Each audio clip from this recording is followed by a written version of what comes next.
What's up, everybody? It's Soul, and today, as you can see, we are here in Tales of Ireland. I believe this updated sometime in March after being on what I'm pretty sure was a pretty long hiatus. I actually never got to try this mod out when it was first released because I wasn't really covering CK3 primarily or its mods, and I was pretty disappointed because I think it had gone maybe like a year or two without being updated, but now, as you can see, it's back.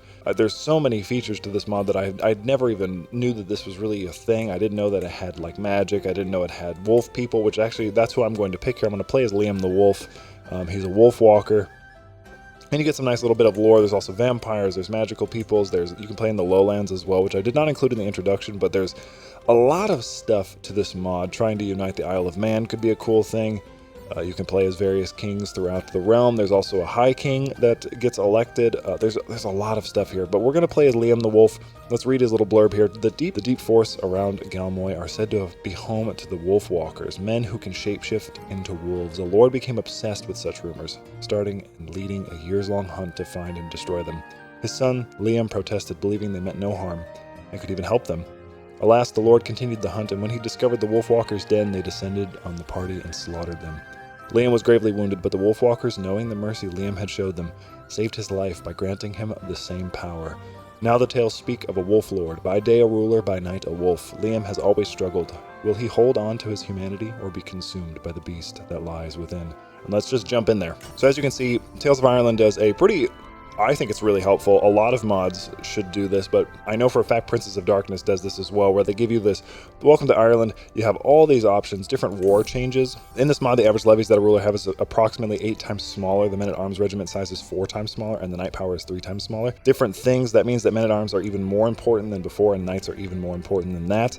This way, a very successful count can beat a king with the right asset. This is a work in progress, of course, because the war system in CK3, as we all know, it leaves a lot to be desired, but as you can see, our army is quite small because of that. It's only 205. I'm not sure if the year is supposed to be 4800 like BC, but that's just what the year is. There's a magic system, which from what I've seen is fairly basic. We'll touch on that here in a minute. We'll jump around different characters, but I'm not going to be like playing through as Liam here. I'm just going to be showing you some stuff. But so as you can see, you can learn different things about the development system, like how it's cattle and how you want to increase your cattle to increase your development. It makes sense. And then how you have the High King of Ireland, how there's like an election and that they can give different decisions. It's very cool. There's a lot of features to this mod. It's a lot more feature complete than you would expect. But I'm going to say I know everything about it because we're just going to jump in here and give it a gander. But as you can see, it's got a pretty humongous map of Ireland here. You got the Isle of Man over here, and then you got some of northern Scotland over there. So a lot of options here. And if we jump into our decisions, we've got some unique ones. We've got Found Meath and Found Osroy. Meath would be, since time immemorial, Ireland has been divided into 4 major counties: Ulster, Munster, Leinster, and Connacht. I'm sorry if I say those wrong. Now that I hold Tara, Westmeath, and Longford, I can found a new county, which I shall call Meath. Unlike other realms long forgotten, this one shall forever change the map of Ireland. This new county shall remain united and stand as one. I get to the Empire of Meath, and you get to Found Meath. Now, Meath is, if we can see here, it looks like it's down here, and then there's a bunch of different empire titles that you can go after. There's also Found Osroy. I have a strong enough position to found the Kingdom of Osroy. Osroy will rise and prosper. The Kingdom of Osroy looks like this, if we can even find it on the map. Apparently it belongs into this area. It's pretty small, actually, so I'm assuming you would just take over this, and then you'd be set. But there's new lifestyle trees. Not everybody gets all 3 of them, as you probably saw in the beginning. There's Tales of War. As you participate in battles, wars, and duels, your renown as a legendary champion will grow until songs and legends are written about your exploits on the battlefield. Very cool. We got like Giant Slayer, Adapted Fighter, we got Strength's Legacy. We've got this Golden Tongue one. Ruling over a peaceful and dynamic realm will ensure your legend is written in history. There are many tales of conflicts and champions, but the tale of abundance and peace are the ones that matter most.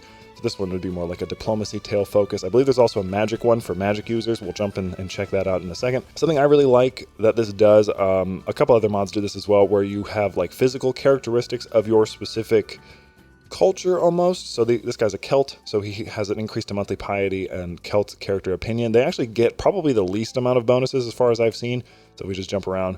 Like the Milesians, they get prowess bonuses and a dynasty opinion bonus. If we jump over here to, that's another Celt. If we jump over here to the Firbolg, they get a martial, a prowess, and a prestige bonus. These are supposedly people who descend from ancient Greek peoples who ran over here, and then we've got various other ones. We got like ancient humans who get like a boost. These are the people who built megaliths of Ireland. They built a lot of the ancient structures that are around Ireland. It's very cool. There's a lot of folklore mixed into this.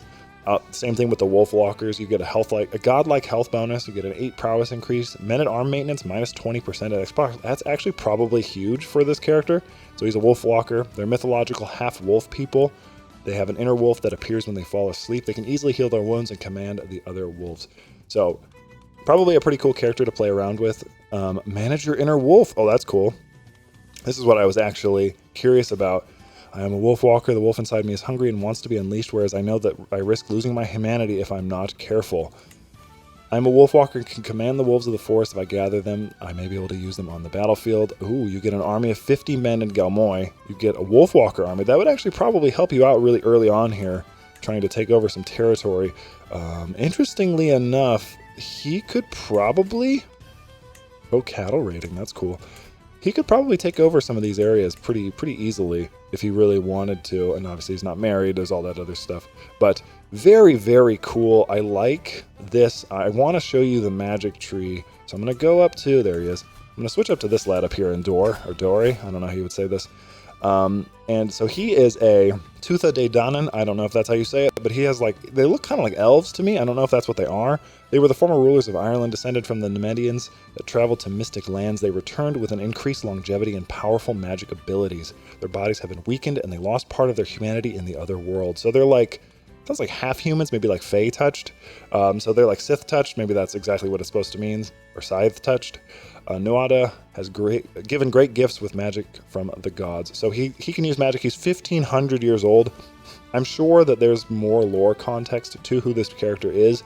If he's 1,500 years old, I would imagine that he's probably got some backstory to him. I'm not sure. But if you open the magic tree, you can see that it works like this. So you can summon an advisor that you'll gain like a little bonus. You can cast a spell. So the failure percent chance is 0. So there's something called magic stress, which I am assuming will affect your ability to cast spells. You can summon a magical army. You can summon some Lug's strength, which actually that's pretty crazy. You can inflict terror on somebody nearby, which will just give them stress. It's very cool. Let's just see what happens. So I did this, and now I have a +5 diplomacy for about 5 years. That's cool. Let's see what sort of decisions this guy gets. So he can found a clan. There are clans in this game. I did not include that in the intro because I didn't think that'd be an easy way to show that, but yes, there's different clans, and I believe they get like clan unity, sort of like what Legacy of Persia introduced. There's different ways to practice your magic. There's different ways to learn new spells, and if you go into actually, let's see if there's any. Oh, it looks like there actually is a unique. Yeah, so the strength of the house that binds. So they added that for the clans. That's cool.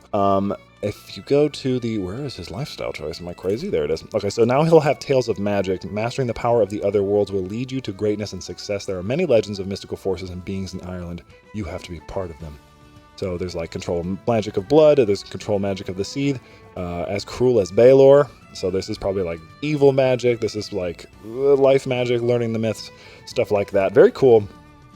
Very, very interesting. And as I've said, there's so many different options, and I do like the this men-at-arms system where it's a little bit different. This guy's obviously up here in Ulster, in what is today Northern Ireland, so he's got a little bit different stuff than our boy down there, Liam, who I don't even remember where he was at this point. But there's a bunch of different races. Like we have these guys too, which I want to switch to them real fast. They're interesting to me. So these are the Fomorians. They are the most ancient people of Ireland and are characterized by the brutality of their rituals and beliefs. I believe these people come from underground. Like they live under the earth, sort of like a dwarf in Norse mythology, from what I understand. They worship the dark gods. And yes, there's a bunch of different new faiths, as you can see if you look at the world here. You've got like the Great Barrows, you've got the Old Gods, you've got the Scythe beliefs or Seath beliefs, you've got the Milesian paganism, I want to say is what that is, Sons of the Ocean. A bunch of just like totally new stuff that would not be in CK3 that you get to play around with and explore. Also, obviously, a ton of different cultures too, with their different things that you can hybridize and mess around with. So yeah, the underground Fomorian culture, so they do, I believe, live underground. I wonder if I can read that on their thing. Okay, so he's a sea Fomorian. So that's interesting. I wonder if they're supposed to be like a precursor race then, that's before humanity. So these probably aren't humans. It looks like they get about 20 years longer life expectancy, so maybe they live a little bit longer, and they come from like the old days before, you know, the fall, as so many things happen throughout, you know, history. But there's a ton of stuff. I mean, if you come over here to the Isle of Man, I believe one of their decisions is, an omen of conquest. Once Manon was a force to be reckoned with, and even the great kings of Ireland and Britain feared our wrath. Only through unification under a single ruler can this past glory be reclaimed. Legend speaks of gods communing with warlords at the Balahara stones. I shall travel there, and they will guide me to my next conquest. Okay, what is this? Mage Torin Torrid will now stand avenged. All Furbolgs can now be proud of their ancestral beliefs. Is this a Furbolg? Oh, he is a Furbolg. Okay, so let's see what everybody is on the island. So these guys are old gods, those are Celts. These are ancient humans, which are like the earliest humans. So they would be like the old men, the first men, like if you wanted to use like a Game of Thrones example. These guys are just like Celts, you know, they ruled much of this area and will continue to do so and as the future unfolds here. And these guys look like they're the Hellenists, yeah, so they're like former slaves that now are free in this region. I don't know if, is that historically accurate? Is that a thing? I'd never do that if that's true. Also, apologize for my voice here. I really wanted to make this cool little video, but I definitely have a bit of a cold, so I apologize for that. I kind of want to see what this does. Omen of Conquest, let's see. The stones and the signs have unveiled the true path. Our enemy is guarded by weaklings, counseled by fools, and allied with cowards. The gods will guide my sword, and those that taste our steel will know I am the rightful ruler of this land. And then to war. So I start oh wow, the ceremony went much better than I expected. Even those around me could feel the power of the gods as I received the blessing. After completing the ceremony, the druids of Balahara congratulated me and commended my devotion. On the journey back, a bright sun lit the way, and I felt invigorated, a sure sign the gods were watching over me. I am blessed. So it gave me a little bit of a war here. I wonder what sort of men-at-arms he gets if he's Hellenistic. Okay, so they just get like the Connacht, bowmen, just different. It looks like they just have like names. I don't know if they're specifically unique, like they get men and light horsemen. It's very cool. I also love the fact that you can play as, if we come up here, you have fairies. So they can't have children. I'm assuming they don't even get like a health bonus either, which is interesting. So I'm assuming you have to nominate your successor. Also a nice thistle bonus here.